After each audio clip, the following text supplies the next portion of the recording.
55-56 दिनों से धरना चल रहा है और आज आप लोग फिर एक अलग गुट लेकर के बैठे हैं। सभी फौजी भाइयों को राम राम और देशवासियों को जय हिंद। मैं सुरेंद्र पहलवान दिल्ली वेटरन्स का अध्यक्ष हूँ। आप लोगों को भी सबको मालूम है, इसी दिल्ली वेटरन्स ने 14 नवंबर को यहाँ पर प्रदर्शन किया था वन रैंक वन पेंशन को लेकर। उस समय हमारी छोटी काल थी।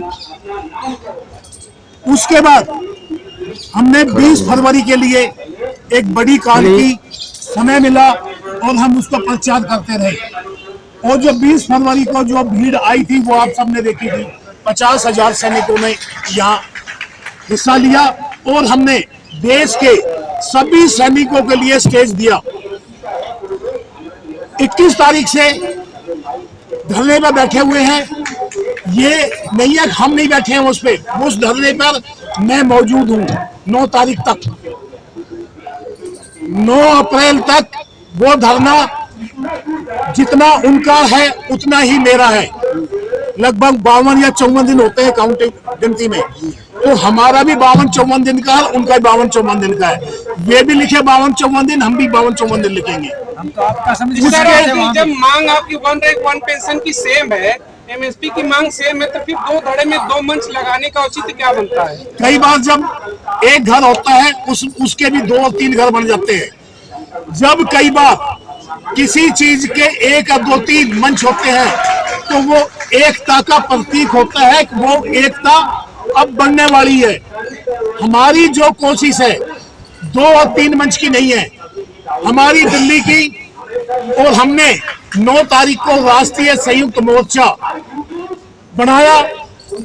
उन सब की यही सोच है, हमारा एक मंच होगा और एक डिमांड है, एक मंजिल है।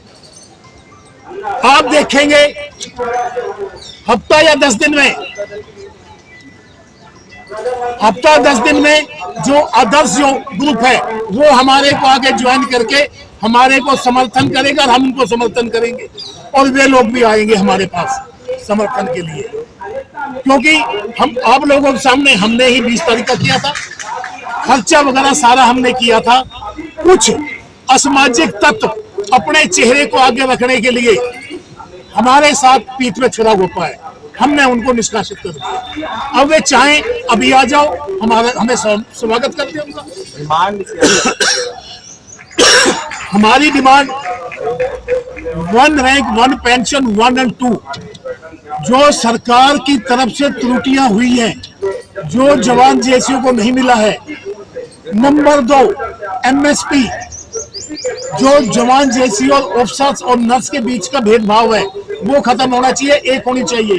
डिसेबिलिटी पेंशन, डिसेबिलिटी पेंशन पे कई लोग बोलते हैं, लेकिन जो बोलने का वो जो कहने का समझाने का है ना, वो एक अलग अलग है।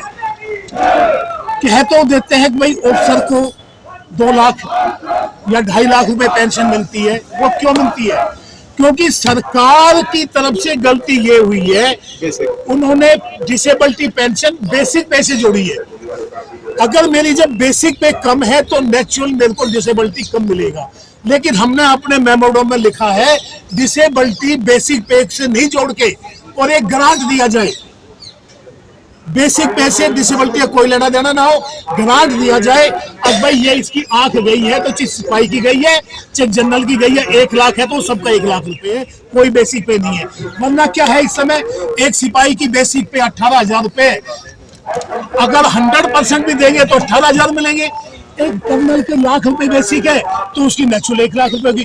कोई बेसिक से नहीं होगा, वो ग्रांट होगा जो एक होगा। 1 रुपया दो, 4 लाख रुपए दो, सिपाही से जनरल तक एक होगा, वो जो 100% डिसेबिलिटी। ये हमारी डिमांड है। दूसरा, ये हमारी माता है, ये वीरांगना है, इनके हस्बैंड 1971 में INS खुकरी में जल समाधि में चले गए थे। इनकी पेंशन में जो त्रुटियां है, मैं अभी आज आपको बढ़ा के नहीं बताऊंगा, अगले उसमें बता दूंगा मैं 24 तारीख के उसमें। जो हमारी विधवाएं हैं उनकी जो बेसिक पे की गुणांक है उसमें ऑफिसर की वाइफ की जो पीरियड है उसमें 8.25 और 33 गुना का फर्क है। सिपाही की 8.25 गुना और ऑफिसर की वाइफ की 33 गुना बढ़ाई गई है। हम कहते हैं भाई अगर सिपाही की बेसिक कम है तो कम रहने दो, हमें कोई एतराज नहीं है, लेकिन गुणांक जो फार्मूला है वो 33 गुना ऑफिसर को दिया है तो 33 गुना ही सिपाही को दिया जाना चाहिए हमारी ये, जो कि अभी तक नहीं हुआ। बस कह रहे हैं भाई 2.5 लाख मिल, अरे 2.5 लाख क्यों मिलता है ये तो बताओ। 2.5 लाख कहने से काम नहीं चलेगा, ये बताओ सरकार को 2.5 लाख क्यों मिलती है, उस 2.5 लाख को कैसे सुधार करोगे वो बतानी है।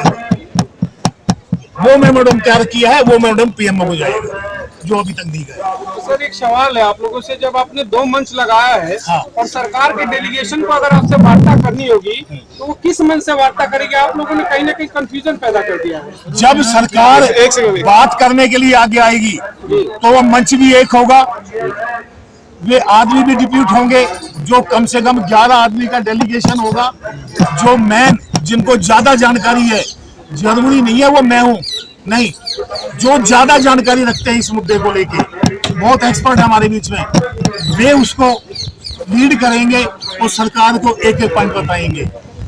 ये बिल्कुल दिमाग से निकालो, मंच 2 लगे, एक घर में 2 चूल्हे लग जाते हैं, जलते हैं ना, लेकिन वक्त बदलेगा और एक मंच भी होगा और एक मंच पे हम खड़े होकर बात करेंगे।